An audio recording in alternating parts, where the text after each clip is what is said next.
Okay, I will reduce it so it's less intimidating.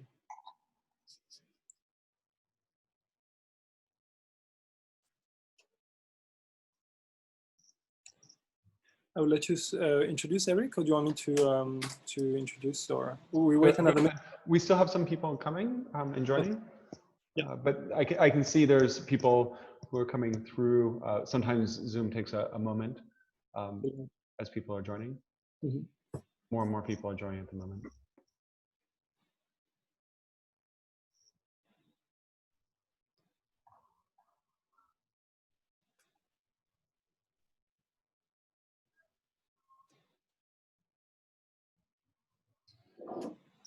Just one moment as people join.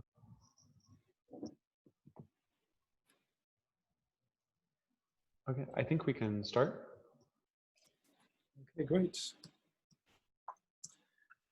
All right. So everybody, thanks a lot. Oh, sorry. Thanks a lot for joining today the information session for the Design Plus Bachelor of Arts and Science at the University of Hong Kong. We are very lucky to be joined today by a guest speaker, Kay Wong here. And we also have the head of the Department of Architecture, Dr. Eric Schulden-Frey. We also have two students who are currently students in finishing their first years in Design Plus. We have Yui Green and we have Wendy Xuan Deng. And so today we're going to be talking about how is design changing and what it is in our conception of design, what a career in design looks like. So this will be Kay talking about her career path. Then I'll be introducing the course and what we'll be learning in the course of Design Plus. And then also talk about the readiness about COVID and protests or whatever could potentially disrupt the course. And then Yui and Wendy will talk about the experience of being a student. And after that, so during the time we present, you can write your questions in the chat. So this you don't have to hold on to onto your question, and we can maybe also read them and try to address them. Of course, after we make the introduction of the course, we'll be very, very happy to have a more interactive two-way discussion with you, and would love to have your questions. You can ask us anything you want. So without further ado, I'll let Dr. Schulden-Frey introduce and sort of answer that question. So, Mr. Schulden-Frey, what is design and how is it changing?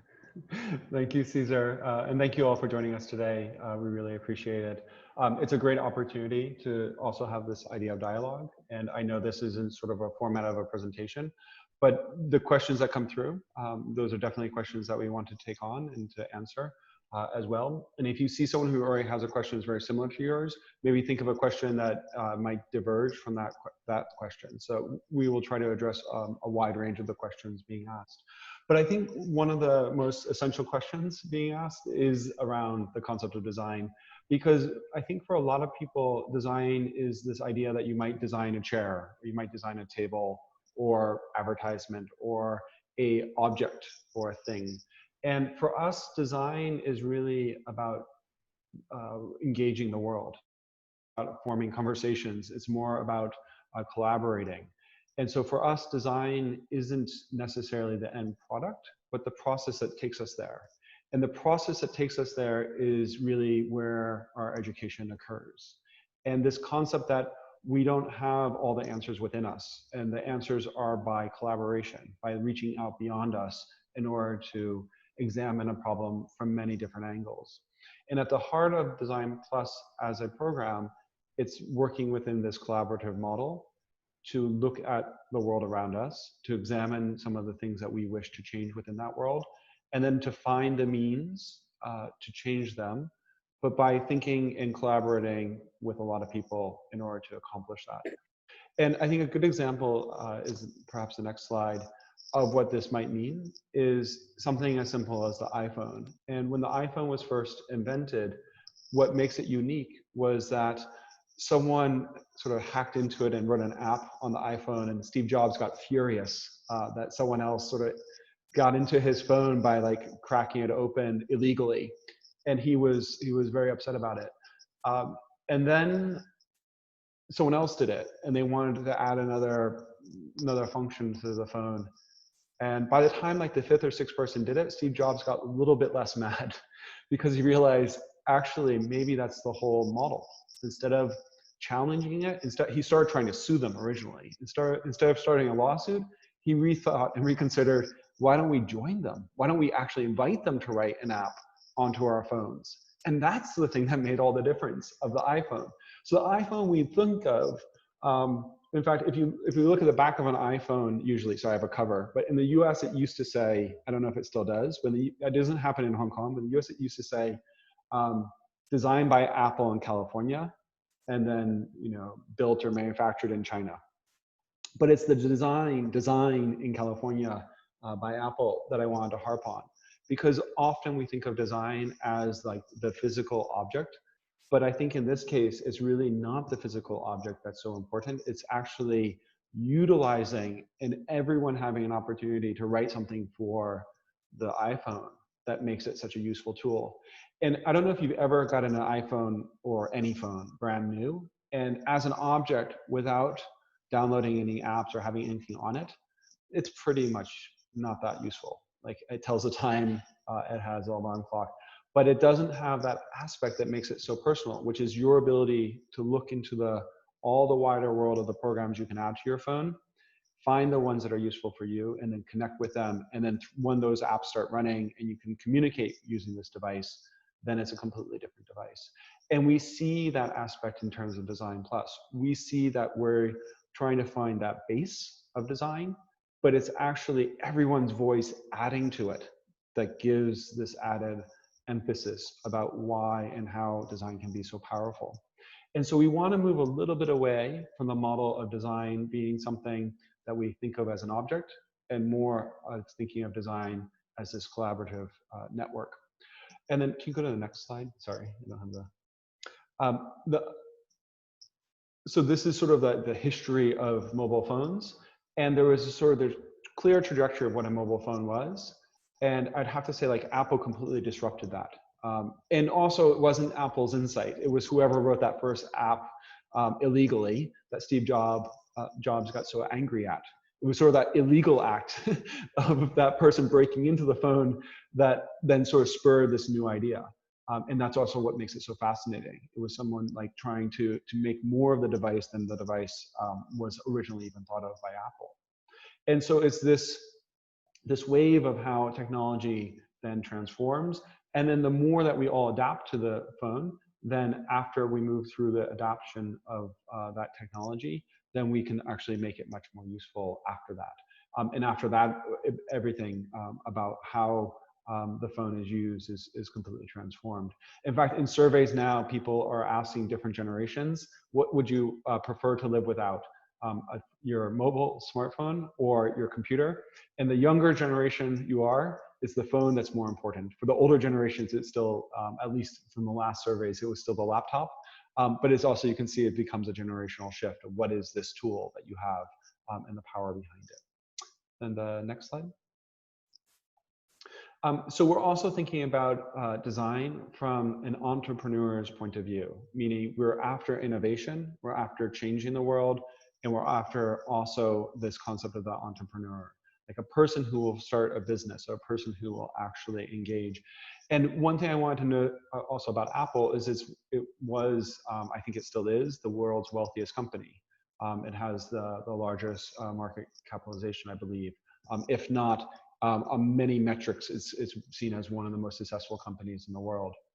And so it's this idea that design actually does pay. That I know that in Hong Kong, at least, there might be this misperception that design is a field that you go into and that you won't be able to earn an income, or you won't be able to pay bills. But I think this is a misconception within Hong Kong. I think if you travel to California, or you travel like to the East Coast of the US, or you travel to London, these are design cities, design places. The perception of you becoming wildly wealthy because of your ideas, because of your creativity, that's actually the established norm.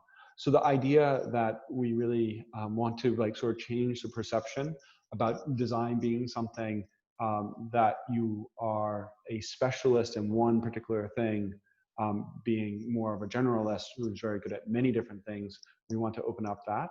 and also really think about what and how design operates within an economy. So McKinsey and Company is a very large global consultancy group. And a few years ago, they put together something called the business value of design.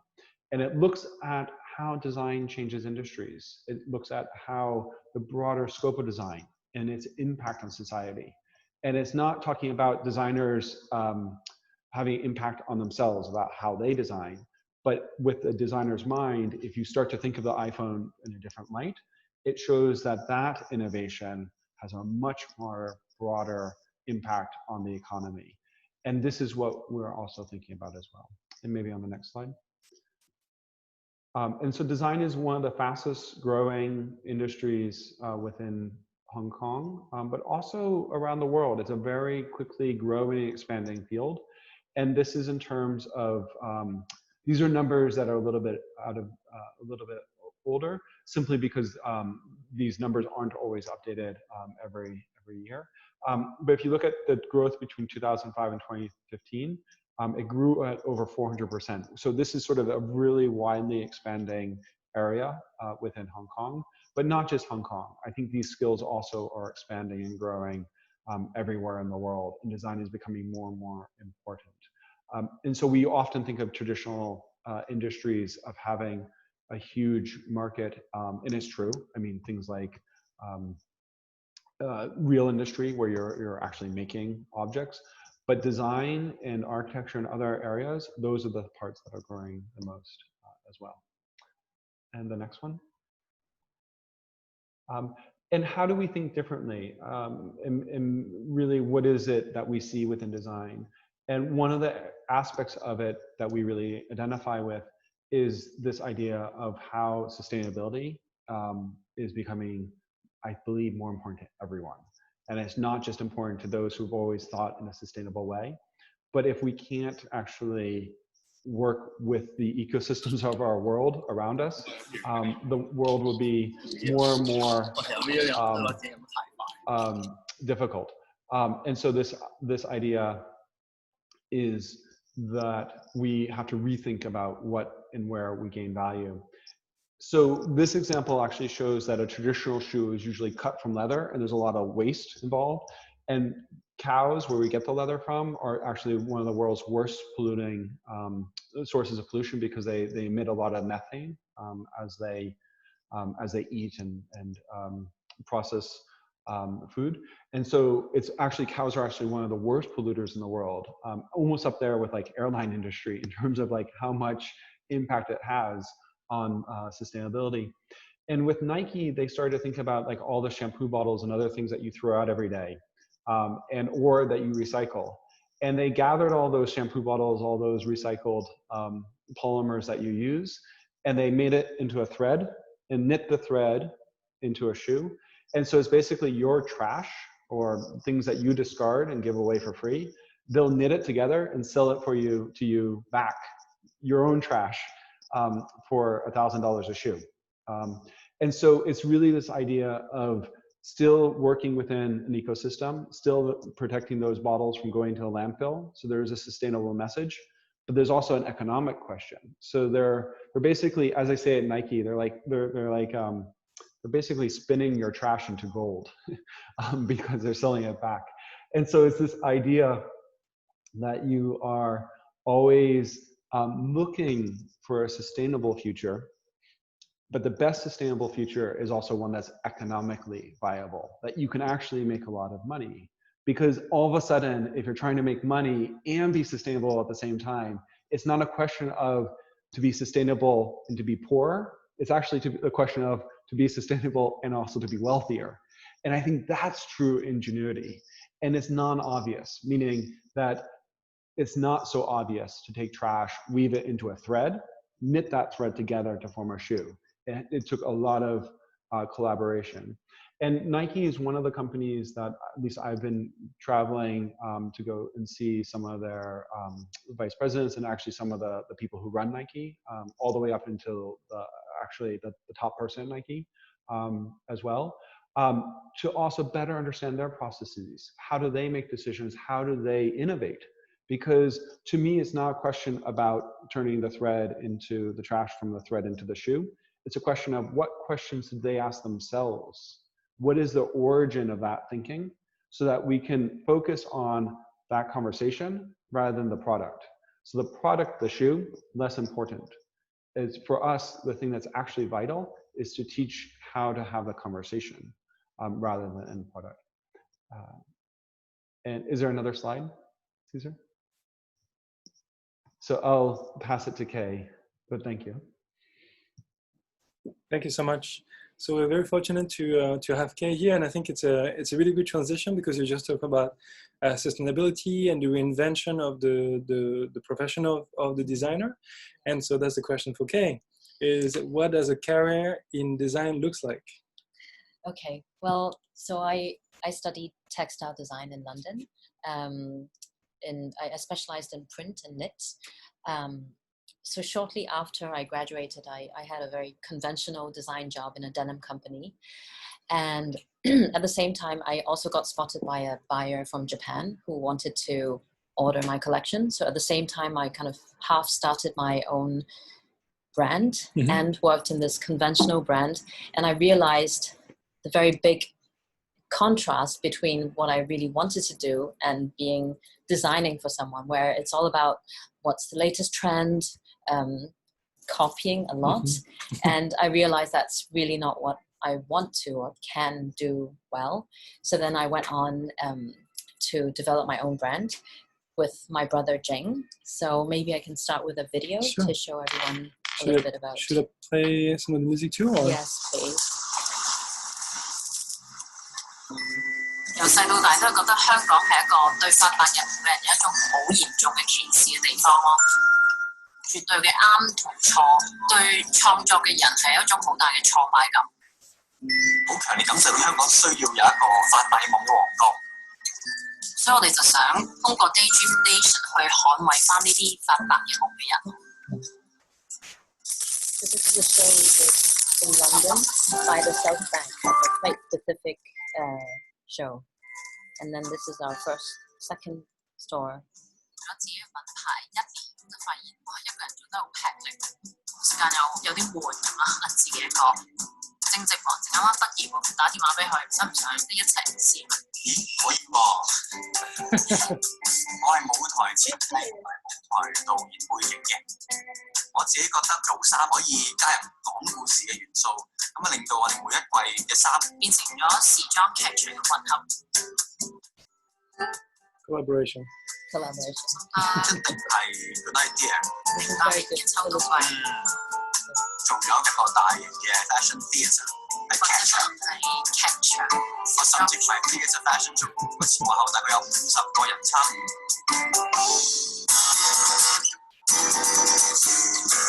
做一啲唔着得出街嘅衫，兩條褲連體去扮真路，大型嘅屋個。我哋又將呢啲元素變翻一啲着緊嘅衫，將嗰個輪廓變咗一個細慢啲嘅金屬，或者係中一箭嘅頸鏈啊。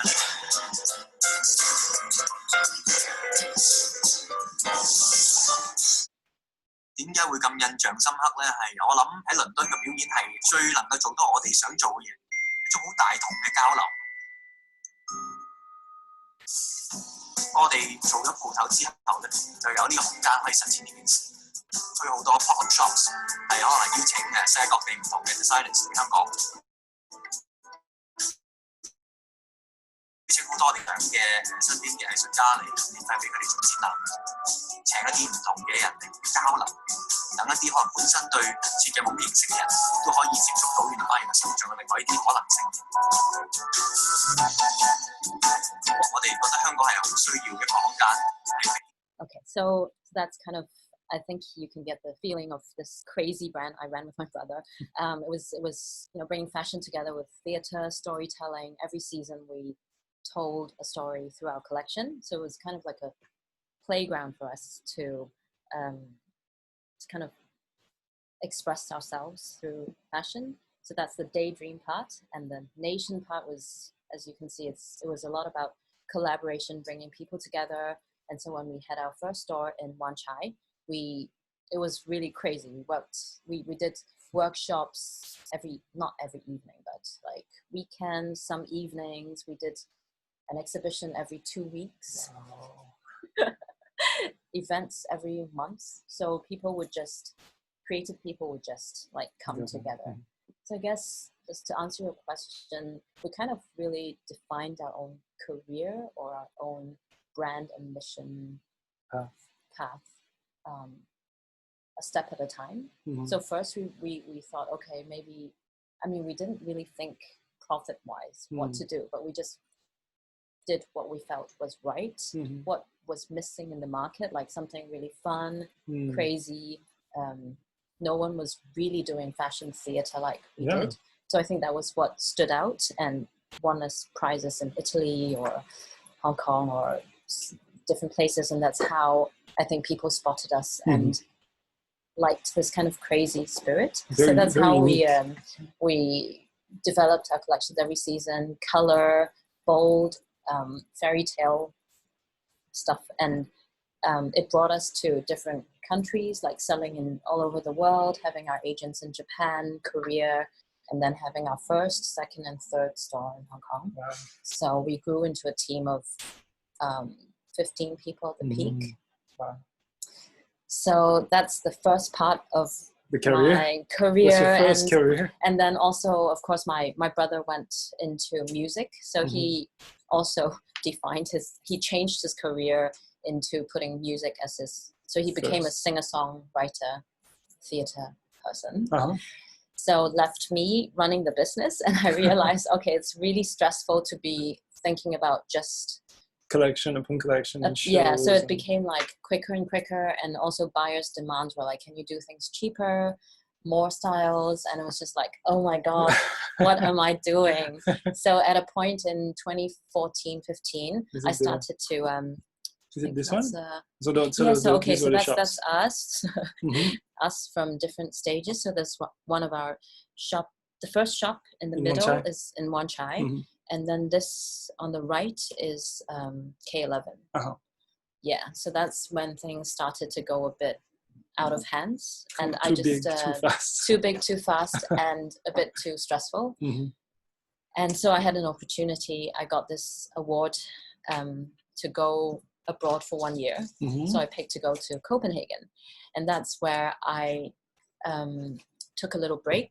I stopped the whole brand, closed all the shops in the studio, and just said bye to all this madness. So yeah, then I had some rethinking, spoke to a lot of designers and people over in Scandinavia, London, went visiting Dutch Design Week. So I actually saw a lot and realized there's so much problem in the fashion industry. Like every minute in Hong Kong, we're throwing 1,400 t-shirts into the landfill. It's like crazy numbers. Like, I don't know how many buses of clothing we were putting into the landfill every day. So, and also, of course, people in the third world suffering from pollution, not just pollution, but, you know, the low price and exploitation.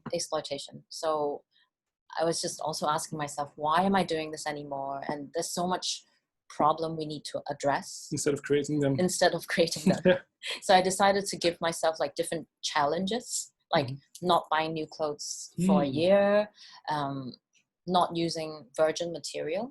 So I set some rules for myself that year to, you know, just work with trash, or, you know, clothing we can do like clothes swapping, just buying secondhand. It's actually fine. So this is kind of going towards like a circular economy kind of mindset. And because so how did people look at you being like this very creative and kind of explosive and doing all these things so fast and changing your I attitudes? think people were shocked that like fashion designer would just say like, I'm not going to buy any more new clothes. So people were like, what are you doing? But that's good, because that's how we started a conversation with a lot of people. And so at that time I called myself the green artivist. And so the work you see here is created from the debris or like abandoned material for my own brand. Like the left side, so this is called fashion anatomy. The left side is made from wooden hangers left over from Daydream Nation. So I made it into kind of like a skeleton structure in a circle. Uh-huh. So these are, can you see that? Yeah, that's I can like see the these hangers. hangers So upside down. Yeah, I worked with a carpenter, so he carved into it, and so we could like bend it to make it more like this Rib cage. And then the right side is the hearts. And you're making more of them right now. More. So yeah, we specialize a lot in crochet and macrame stuff. So. Yeah. And then the third phase. Then the third phase, after setting those rules, I decided, okay, maybe we should do something about it. And then I met my then partner, Toby. We started Fashion Clinic 2 years ago. We decided to address this very sick fashion industry. So we offered repair, reshape, redesign service for our individual clients. We also went around doing talks, workshops, and just we collaborated with a lot of different NGOs and brands, upcycling. Would you say that what you're doing right now is more ambitious than what you used to do before? Or would you say it's on the same kind of scale? Like what has changed? I think it's definitely more ambitious because this is against the commercial world, right. Against the current, but this is what we should be doing. Like designers today, we have the mission to kind of undo what we've done. And there's just too much waste in the industry, not just fashion, but just in general.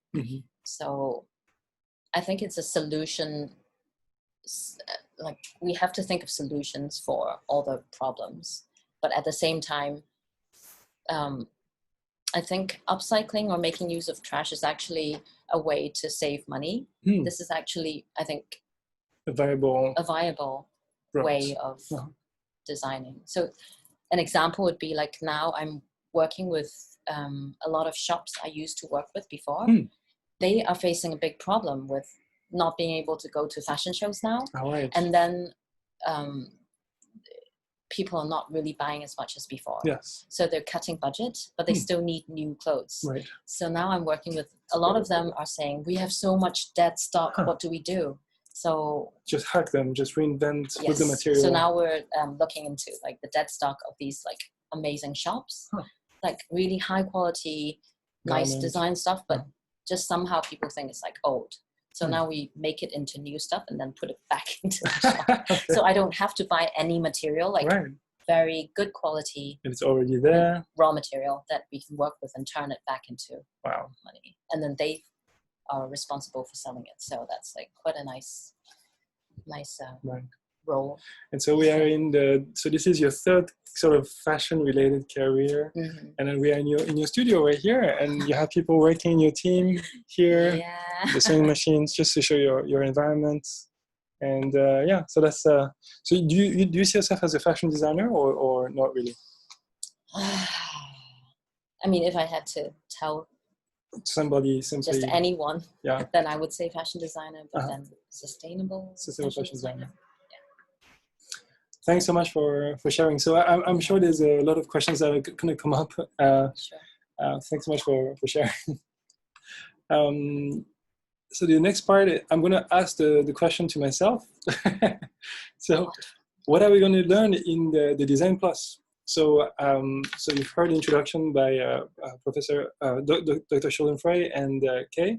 And so now I'm going to introduce you to what you'll be learning in the course. So I think we've hinted you into what you're going to be learning. So to give you a broader context, it's inside the University of Hong Kong, and it's the first kind of program of design in the University of Hong Kong, but it's born within the Department of Architecture. And it's also part of a broader family called the Bachelor of Arts and Science. So there are 6 Bachelor of Arts and Science, and they're all interdisciplinary in nature. So those bachelors are all new, and you would be basically joining, you'll be within the Department of Architecture, within interdisciplinary family from the get-go. And there's something that is called the Sustainable Leadership Program that's going to be a course that you're going to have with the other students. So you will be rubbing shoulders with people who study AI and public health and so on. So as Eric was saying, the way we approach design is different from the traditional way. I think the most common quote I would say that people know about design is that it's about form and function, or form follows function, like the kind of minimal, kind of modern idioms of what design would be. But as Eric explained, we see it in a very different way. And Design Plus has a focus on two, people say, sometimes they ask me, Design Plus what? Design Plus. And I would say, well, okay, it's Design Plus innovation, in the sense of we're looking at design with emerging technologies, and then Design Plus impact. So why do we do design? Like, we don't want to get designers, like what you said, just to follow the trend and to copy, to make more waste. We want designers to have a critical approach to design and do something that makes sense with new technology, new ways of doing things. Also, the traditional approach in design is, I would say, oftentimes design is thought as a job that comes from the industry, manufacturing. You have people who work with wood and metal, and then you have the designer who's kind of just make it more pretty. But more and more, just like the example of the iPhone, design has reinvented or creates new industries. And a lot of the jobs that you will have in the future, if you take design as a track for study, those jobs don't exist yet. So for example, yourself, I think you've been successful also because you forayed your own path. You forged your own path. And it's very hard. I know you work so hard, but also I think that's the truth. If you want to be successful, then you have to take some risk. So we want to create the generation of people who have this mindset. So on the left side, the black and white image is the approach of the Bauhaus. The Bauhaus had a very, constructive, very, discipline-oriented approach. You will learn all the disciplines one after the other, and eventually you will be able to build or design buildings. But with design, the way we think about it is all about network and collaboration. So on the right side, you can see that the project and the goal, in this case, innovation and impact, is at the center. And then the students, is the leader S, is one of the players and is facilitating collaboration with other experts and field subject experts and practitioners. So the idea is that designers more and more work on more and more complex issues, and they can't work on their own, they have to collaborate. It's a 4-year program. I will just talk about the green topic, just to kind of like, just to get the continuity. In the first year, you will have 2 main design, in the first semester, you have 2 courses, ideas and perception. Ideas is about the theory and history of design. Representation is more about technology and techniques around design. So I think there's more detail about this, but basically you'll be learning many different design jobs or like materials or medium very, very fast. I think it's very exciting because you almost do a different job every week. Like one week you'll be like a fashion designer, the next week you'll be a coder. And the second semester you have studio and even deeper into being conceptual design and understanding the critical history of design and the issues in design as well. So like this, you are informed about the profession, but also the challenges inherent to the profession. Second year, you have material science and engineering. Then you also go into data analysis. You have some computer science that everybody's learning. You don't have to be a coder if you're not good with computers. This program is designed for designers or people who have a background in art so it is accessible. We will definitely make it accessible. And then research and innovation. So we really want to prepare you to be industry innovators. Third year, I think it's the year where we encourage you to also do international exchanges. But there's studio, rationale, and process. And then the final year is masterclass. And so we bring in international experts, and you really work on your own project and your essay and your capstone projects. And we really encourage you through the process to do internships and to work as assistant in companies, and during the summer, obviously, to go abroad as much as possible. So these are the green part that I described. This is the design part. But HKU being a university that has so many departments, you can also customize your learning experience. So you can basically take 40 to 60% design course, but the rest you could take literature, you could take performing arts, you could take computer engineering, you could take business. So you can really tailor your own experience as a student. So it's very different from school where you have to go through all the hoops. In this case, you can really create your own experience. That requires more discipline from your side, but then it's very rewarding because you can explore a lot. I just wanted to present to you a couple of projects that have been made by the students who are not going to be presenting afterwards. So like this, I'll be very brief about those projects, just to give you a sample of the kind of project that they have worked in the first year. So the first year students, this is Winnie Hung, and she was very interested in the psychology of children in the hospital. So when kids are in hospital, it can be a little bit depressing that they don't have the parents around. And so she thought about how could I design an object that the kids would be caring, looking after. And by virtue of having this plant, you know, when you look after another life, then you sort of makes you feel better if you don't kill the plant, obviously. Yeah. But basically the idea is that kids who, you know, when you look after somebody else, you don't suffer as much. You know, it's a way to displace this kind of suffering. So that was her idea. The second project I want just to mention quickly is, so in this case is design plus AI and psychology. So there's a famous psychological test, which is a little bit controversial actually, because there's a human subjective element of judgment, which is you can ask people to draw a tree, and the way they draw the tree would actually tell you how they feel that day. So for example, even the same person, depending on the day where they draw a tree, they might draw it in a very different way. Some people draw a tree with fruits. Some people draw a tree with a very strong trunk. Some people draw with no leaves. And it can tell a lot about how somebody feels actually.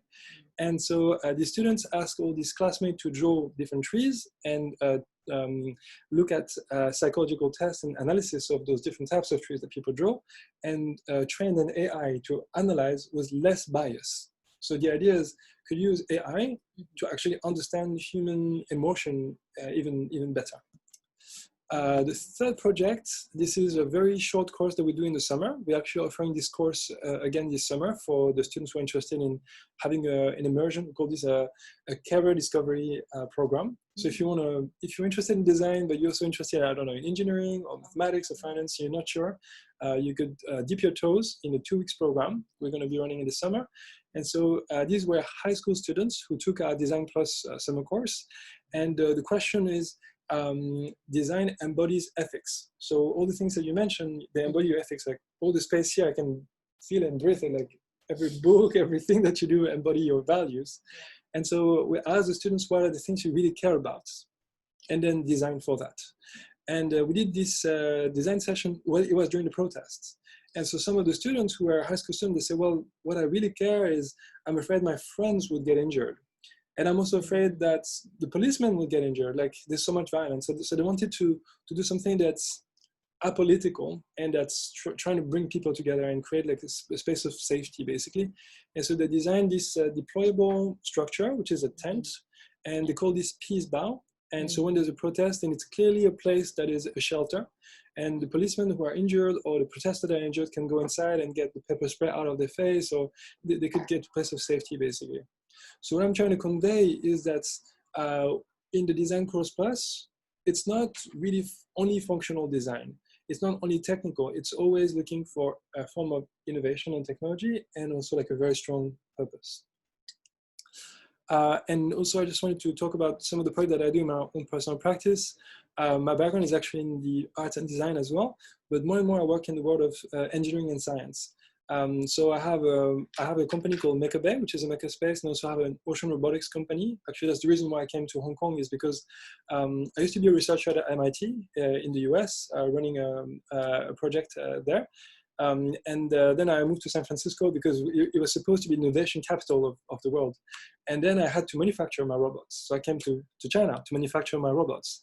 And I found out that the cost of manufacturing in China is so much cheaper, and the speed of innovation in China is so much faster than in America. And so I had to change my mind. And I talked to my investor, who is the founder of Skype, and we discussed about like, how can we bring this technology faster?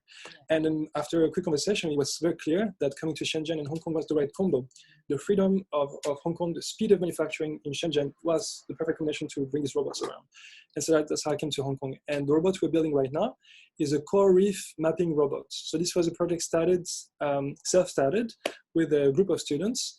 And we asked, what is the state of the art for mapping coral reef? And now we are building a machine that can take thousands of pictures in one journey.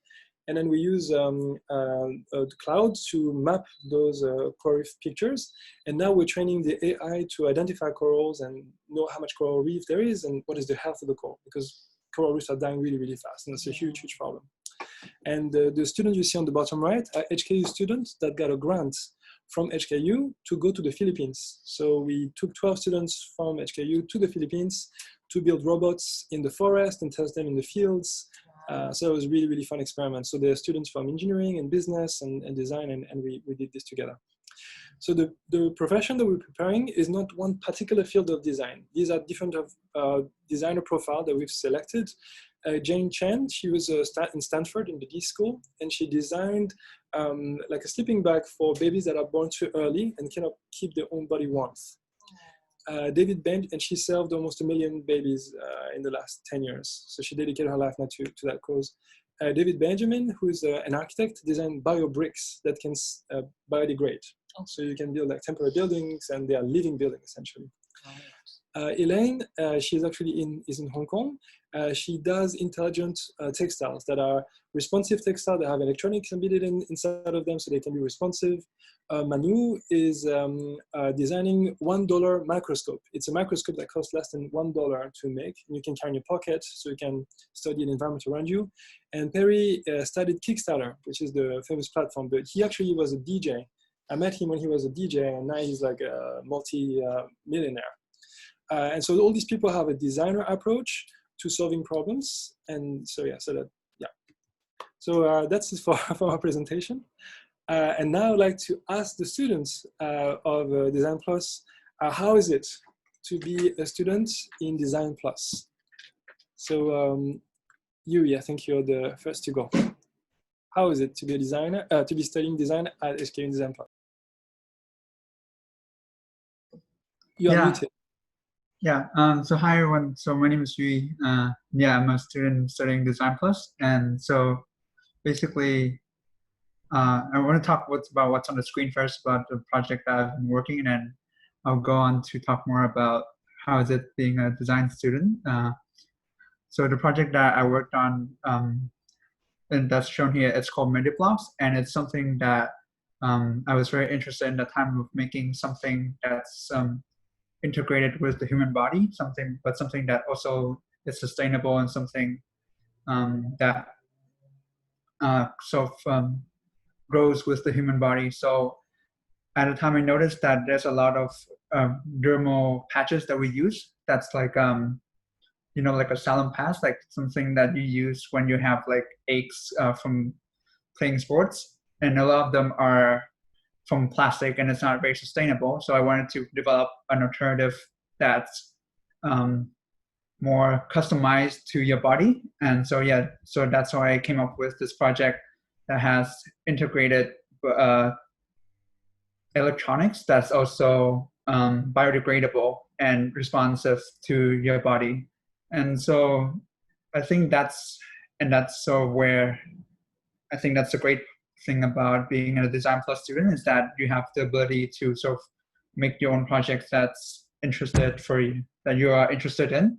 For example, I was very interested in this particular project about sustainability, but I'm also very interested in material engineering and material science. And that's, I think, it's the good vision also when it comes to having Design Plus, is that we bring people from different not design, and then also from different disciplines. So in the course, you also have people who are interested in architecture, who are interested in marketing and business. And I think that's a great intersection that we can have, and that's a great exchange of ideas all around.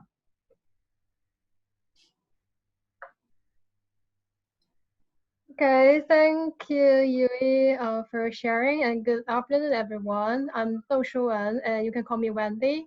I still remember that last year when I was one of you listening to the information session of Design Plus program, Dr. Eric's inspiring remarks moved me so much. He said design is not only professional knowledge and mental skills, but also universal inborn capacity and problem-solving mindset. So it's necessary for everyone to be equipped with design thinking. And because we encounter problems all the time, both in our life and in our work.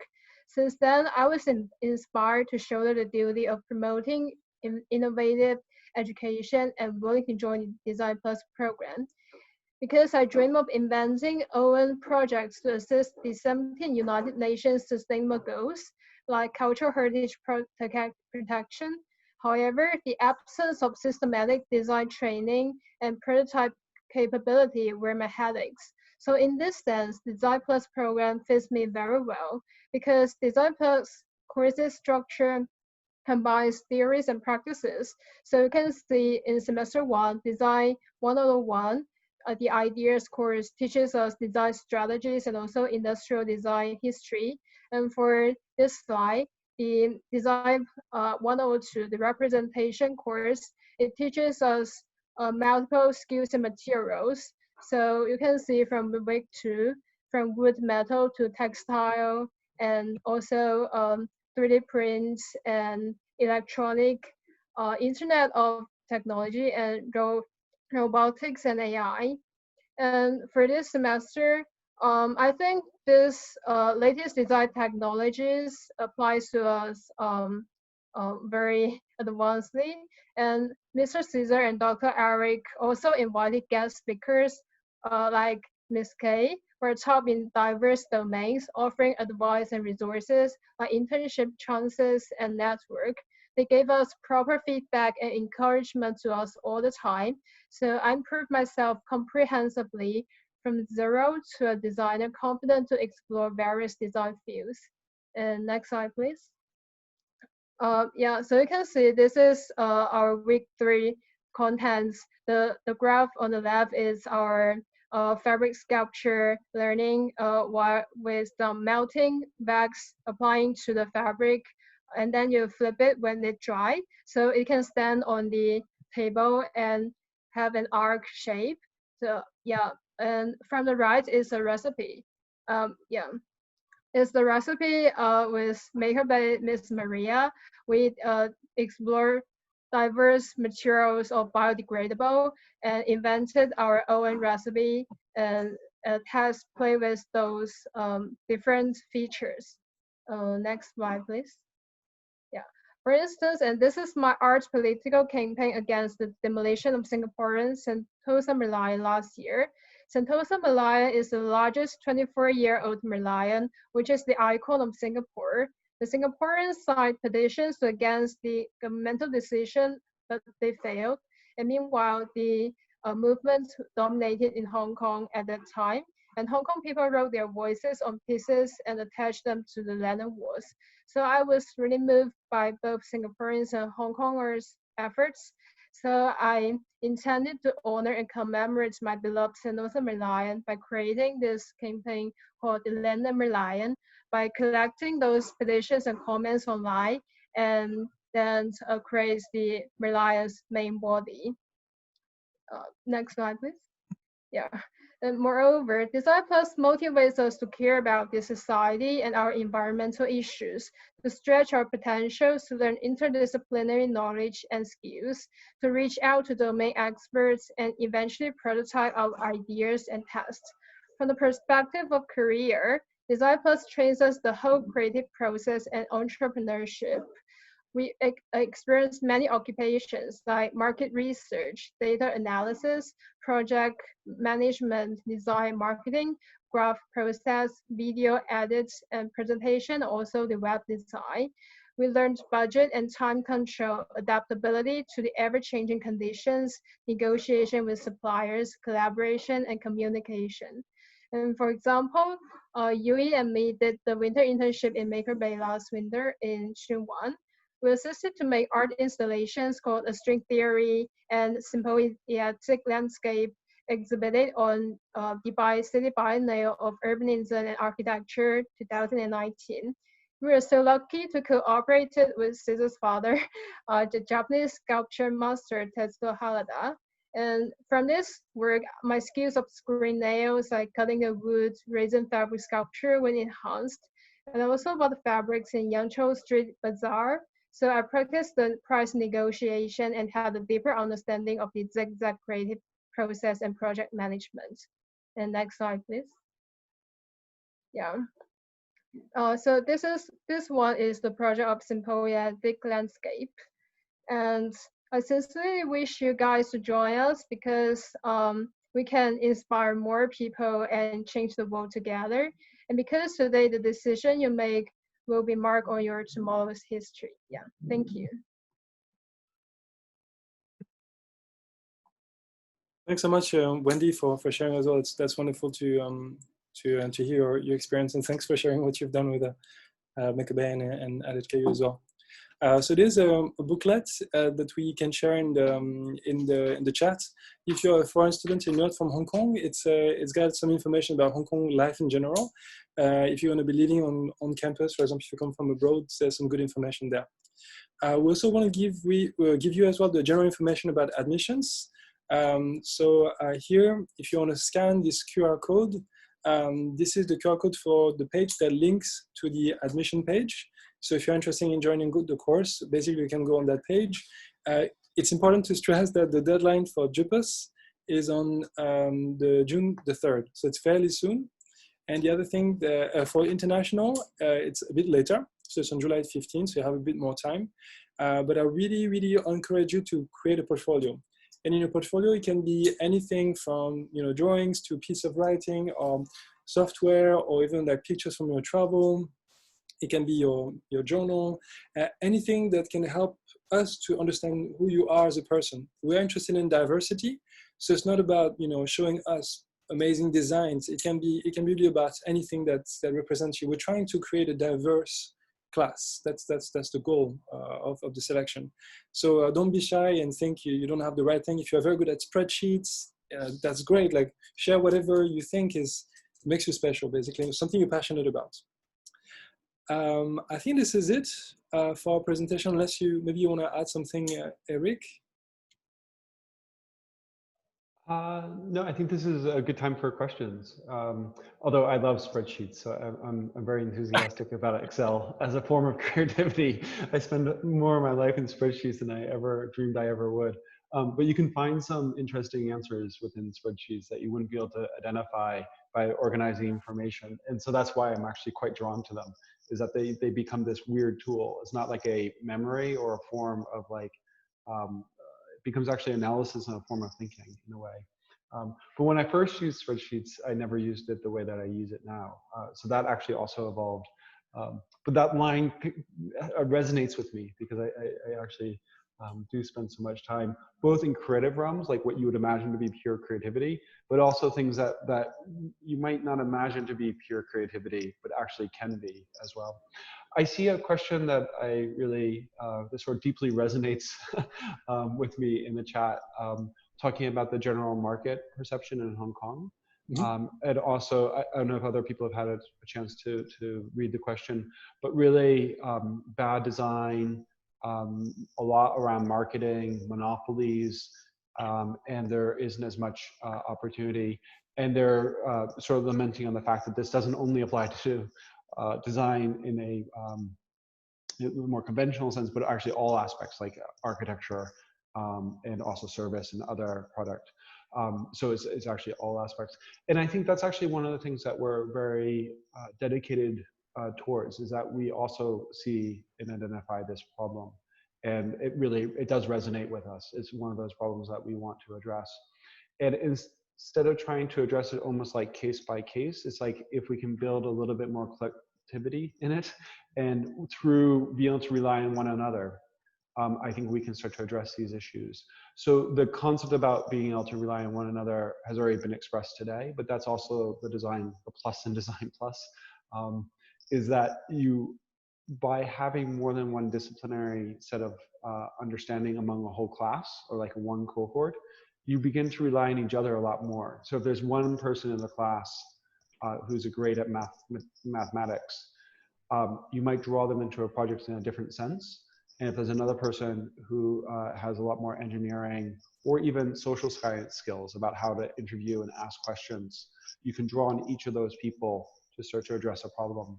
And right now we are the first class. And so as we gain second, third, and fourth, and alumni and others, we see that we gain strength every year in a way, and we gain this sort of wider network every year. And one of the things that always heartened me about the Department of Architecture as a department, which has been around at Hong Kong U for 70 years, we started in 1950, is that we have some of the best alumni in Hong Kong and people who are really capable of making change within our society, both in terms of what they build and design, but also how they take action and how they question the world around us. And I think it's that aspect that I can see so much in our alumni as well. And a lot of the past projects that our more recent alumni have done within the Department of Architecture overall, and this might extend to landscape, it might extend to architecture, it might extend now to Design Plus, is they're asking how they can participate and how they can help to change things in the world. And so there have been a lot of our alumni who go out and build schools physically with their own two hands, engage in education, and also change the design to basically bring people together in new ways. And I think that's actually an aspect that actually works in a way against a monopoly, because in a monopoly, you're trying to control everything that is within that realm. And here it's actually more engaging rather than controlling. And so I think the way to actually answer the question about how design thinking is really starting to change the culture is also by working a lot more internationally. And that's something I know, Cesar, that you've done a lot of, is also working in a very global sense. But bringing not only sort of solutions, but actually more importantly is bringing questions and putting them on the table in different places and seeing how we start to address those questions as well. And of course, we can see that in Kay's work and also in Yui's and Wendy's work as well. But that's, I think, also for me, what's so heartening is that it's actually how we can begin to rely on one another. So we're not trying to solve all these questions alone. We're actually solving these questions together. Thank you. Do you also feel that the design scene in Hong Kong is not mature? Is that how you feel, or? I feel I get a lot of inspiration from outside of Hong Kong. Actually,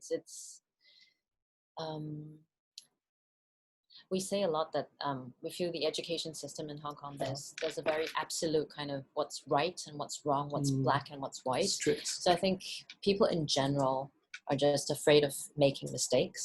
So that's a general mindset, I feel. So somehow also the design world is a little bit, we're just cautious. A bit more cautious. Yeah, and I'm a bit. You're breaking away from that. The other question is, can I get in this program without undergoing an interview? So the answer is that, so the process is that typically we would love to see a portfolio. If you have an amazing portfolio, an amazing grade, but maybe let me ask you the question, like, why would you not want to be in an interview with us? So your name is U and M. Would you mind explaining a little bit more your question? Why would you not want to be in an interview if we select you for an interview? While you're typing something in, because I think it's through the chat is a major way of communicating, actually. Okay. But can you unmute yourself? Can you? Oh, sure. I can unmute you. Okay, go ahead. Yes, I'm UMM. Hello. Can you hear me? Yes, yes. Could you elaborate so we can hear you now? So why? Because I'm not confident in my portfolio. I see. But you know, let us be the people who would appreciate that. I was not confident in my portfolio either. I don't think anybody should be. Right, usually the ones who are overly confident in their portfolios are the ones we actually might question. I think actually that is a good trait, to be honest, is that because it also shows that you have high expectations for yourself. It shows that you have high expectations for those around you. What we look for in the portfolio might not be the thing that you think we're looking for. And what we're looking for in the interview also might not be the thing that we're looking for, that you think that we're looking for. Actually, we're trying to understand and know who you are better. And we're not looking for any one trait or any one quality of the person. we're actually looking for you. We're trying to better understand who you are, what and how you think about contributing to the world. And I think actually also that sort of probing mind also helps. When you see fantastic work and everything is sort of like done perfectly, that's actually sometimes the things I question, is that sometimes you want to see a bit of dirt and a bit of grit and a bit of like, for lack of a better word, like struggle. Like if everything comes too easily, sometimes that you do things without questioning. But if everything comes very difficult, like it's hard to do everything, I think that's where your mind is forced to move in different ways. It's almost through these disruptions where you begin to gain insight. And I think that we see that not just within design, we see that in any form of innovation. Like innovation is actually this process of self-doubt, actually. And I know that seems like unnerving and no fun, but actually you learn to adjust. Like you learn to be a little bit more flexible with that. And I can see another person also just in the last chat that was said, it is difficult to be confident on your portfolio. My question back would be, do you necessarily need to be confident in your portfolio? I know it's a nice feeling to be confident. It's a great feeling. But I think actually I've learned to like live a little bit more on this area of like a little bit of less self-doubt. And actually one of my favorite architects of all time, Liz Diller from Diller, Scofidio, and Renfro, who she was awarded the Genius Award, which is an award that's given to a person in the US. And I love it because it's actually a MacArthur grant. But it's also known as a Genius Grant because they always love to give it to a genius. But she also expresses that sort of like lack of confidence and self-doubt. And it's not because she's very confident and she has every reason to be confident, but it's also that sense that you need to have that self-doubt. That helps us push our barrier. And even if you have that self-doubt, it can't make you freeze. It can't make you not do things. It actually has to be a driver of doing things to overcome that.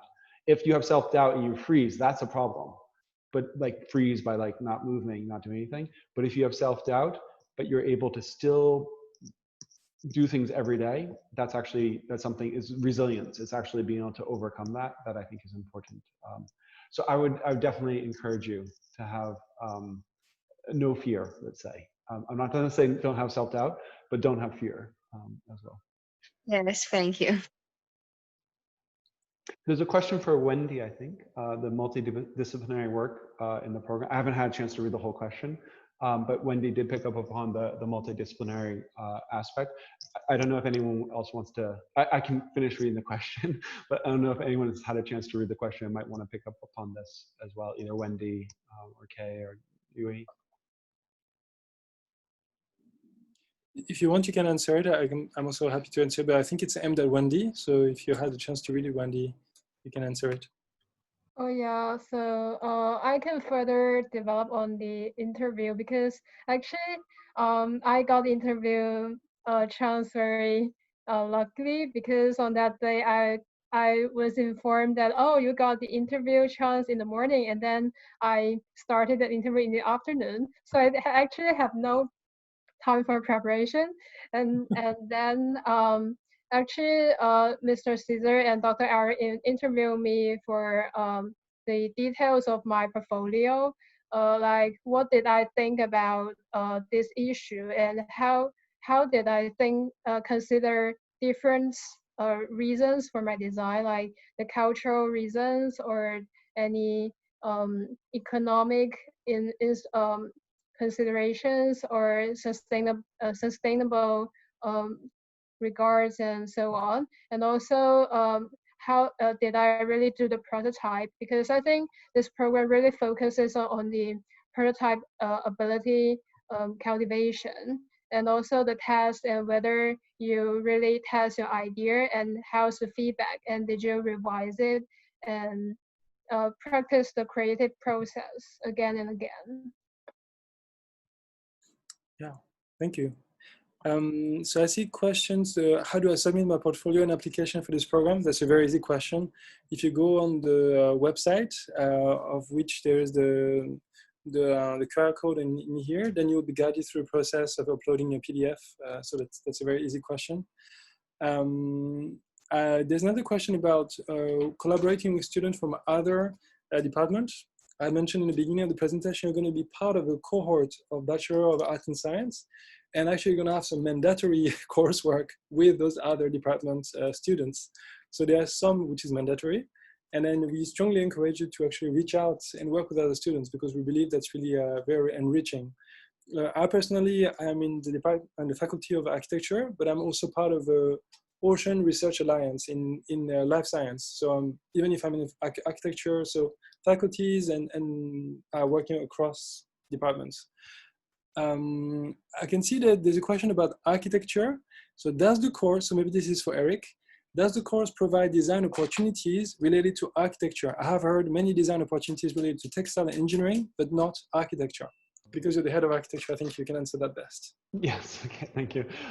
Yes, we've been thinking very much about this. And actually the idea behind Design Plus sort of originated around the idea too that in architecture, the education, because it's accredited by the Hong Kong Institute of Architects and also the Architecture Registration Board, the architecture program at Hong Kong U, the Bachelor's of Architecture, Bachelor of Arts in Architecture Studies, that because of accreditation, we have to teach in a very narrow way because we have to fulfill so many criteria. There's very little space to like think laterally and to branch out into other areas. So we decided to do two things. One is we started Design Plus to be able to branch out more laterally. But the second thing that we did is we started a master's, which is a 3-year master's. So those who are interested in having a master's in architecture and they had studied something other than architecture undergrad, we're trying to open a pathway. And this is also starting this pathway into architecture, even for those who were from outside of the architecture for their undergrad. And that's based on the US model. So the US model, the 4-year undergraduate is liberal arts, where you study any subject. And then the master's degree is actually where you develop your specialty. You go into law in your master's degree in the US, or medicine to your master's degree, or architecture in your master's degree. You do usually a 3-year master's degree. It depends on which discipline, but each discipline has different duration. So undergrad is seen as more broad, and then master's is seen as your specialty. And so we're also working within that model for Design Plus. So those who enter Design Plus, your second major or your other credits could be taken into studying a lot of architecture if you wish, if that's something that you're also very passionate about, both design aspect of the larger realm of design and also more specifically architecture. And a lot of people are doing both. I also saw the question about there's a lot of Band A JUPAS students and fewer were accepted. And I think there is a balance being made. And a lot of the students who are part of the program did the IB actually instead of JUPAS. And there might be local to Hong Kong. I think actually most of them are local to Hong Kong, but they came through the IB track. And I think it's because the IB track actually has a lot of education around design. And we're also really trying to bring in more JUPAS students. So a lot of the architecture program for the Bachelor's of the BAS program in architecture, that's a better balance between JUPAS and non-JUPAS. But I think that we need people that have like a diversity with them as well. So I think this year there'll probably be hopefully a better balance. So I really strongly encourage that if you are a very if you are doing and studying JUPAS, I really do strongly encourage you, despite that, to definitely apply and put us in Band A. Also, it's important that it's Band A1 as well, that it's actually a first choice. That is a very important part of the banding process. So that's something that just to consider as well. Other questions? I see questions about internships and other. Question about the internship. Maybe I can answer. Oh, sorry. For the question for internship, so recently Yui and Wendy, as well as all the other students, recently sent them an email with a list with 75 companies that either Eric or myself or the department has good connection with.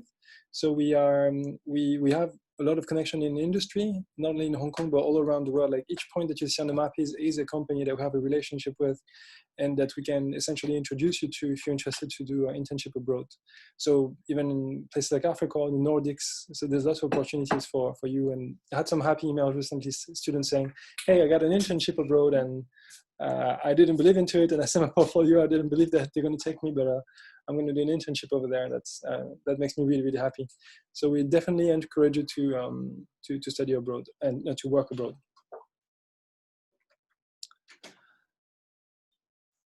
There's some questions, I think, about the capacity of the course.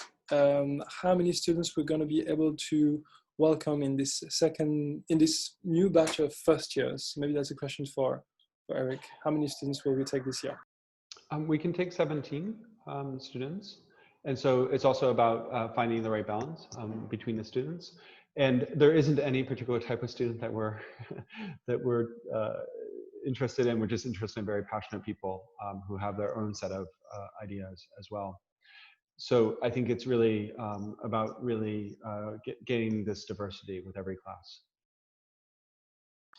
There's two questions that are sort of related. I think one question is, can I continue my existing projects? And the other one is, based on the present conditions and problem, are the students going to totally innovative and make things to solve real problems in the world? And I think in my mind, they kind of go hand in hand. So yes, if you already have a project, you can definitely continue to explore it. The first year in particular is very dense, and there's a lot of different techniques that you're going to be learning and exploring, and the brief can be also quite intense, but you will have some space to continue on projects. We're definitely not going to keep you from doing it, but we definitely encourage you to try new things. I think engaging into this kind of innovative program is an opportunity to really test many things, and solving real problems. So as I mentioned, the course is really focused on impact, on innovation and impact. So we really want the students as well to take their ideas out of the classroom, out of the university, and test their ideas in the real world. Last week, we tested with it was not with the design students, with the students in architecture. We were outside in the water, and we built a floating platform in South Lantau, and we're working with the fishermen locally and the local kite surfers. So we're doing projects in the real world, not only stay in the classroom. We really want to do things that can have an impact out there.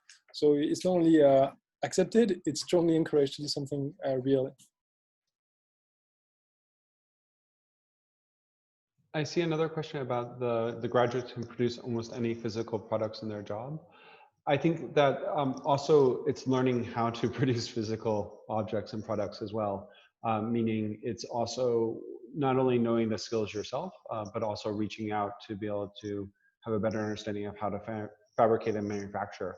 And there will be a lot of emphasis on making things either with your hands or modeling things three-dimensionally, and then using new tools. We have a lot of, at Hong Kong U, we're very fortunate. We have a lot of advanced technology. So we have not only the standard sort of 3D printers and laser cutters, we also have CNC, so you can automatically cut out something using a file that you generate. We have a water jet, so you could cut in stone, metal, glass, almost any material that's cuttable. And then we have robotics as well. So we do a lot of things, and the robotics have different heads on the machines. And usually we'll start to get more into the advanced manufacturing later in the curriculum, so not say the first year, but the other teachers who will be teaching or who are teaching also in the program have a lot of advanced sort of knowledge about construction and fabrication, in addition to other areas of design. They also have a lot of skill in sort of low technology, like how something that might be very complex to build is something that is easily to put together. There's a lot of speciality that's also within the staff, within those who teach in Design Plus, who can make a very sophisticated form, but using the most simplest of materials, and is more sort of how these things intelligently come together as well.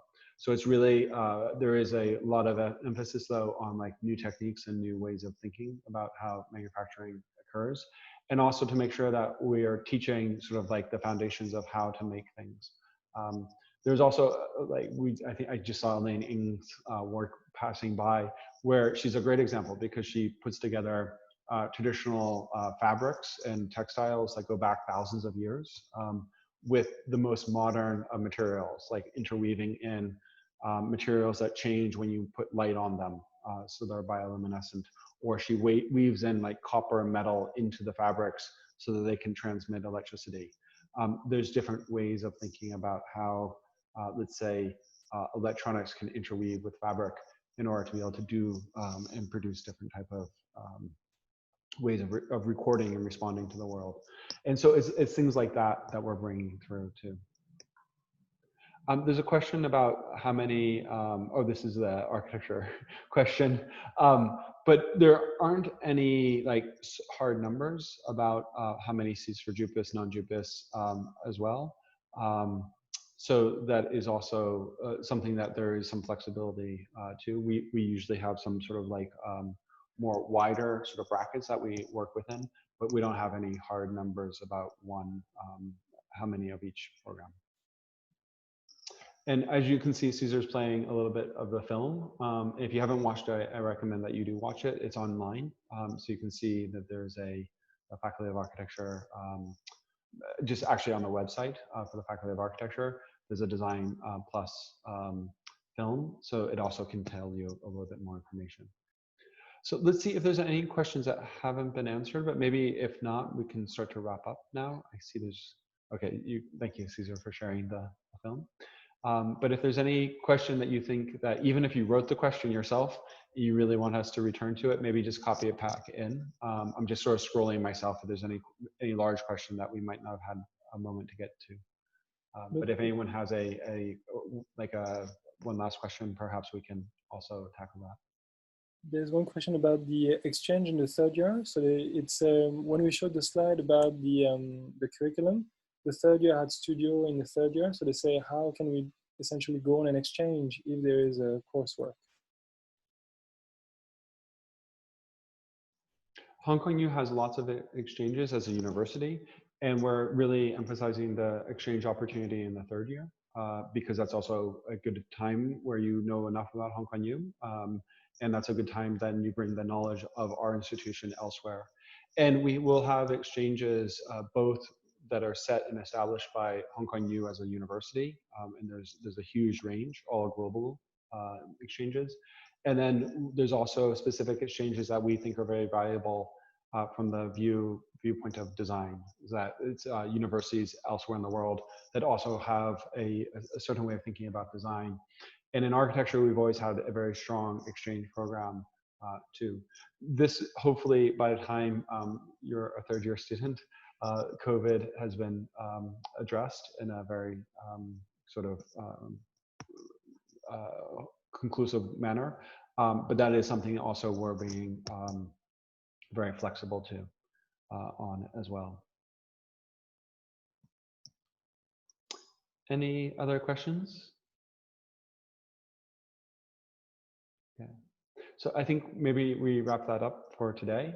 Thank you all for joining. We're really excited about sharing with you the ideas behind Design Plus and why we think it's also important, not just for the program, but actually why we think it's sort of how it engages within larger conversations that are occurring in Hong Kong, but also larger conversations around design and things that need to change in the world. And so it's really this idea too, that we want to build this great network of people, like sort of skills and learn from each other, and also to really work with everyone. So thank you also, Caesar. I don't know if you have any final thoughts that you want to share, but thank you all. Yeah, thanks. Kay wanted to say goodbye. She just had to leave, so she's yes. Thanks. Okay, thank you all. Greatly appreciate it. Thank you, Yui and Wendy as well. Oh yeah, thank you, Yui and Wendy. Thanks, Caesar. Thank you all.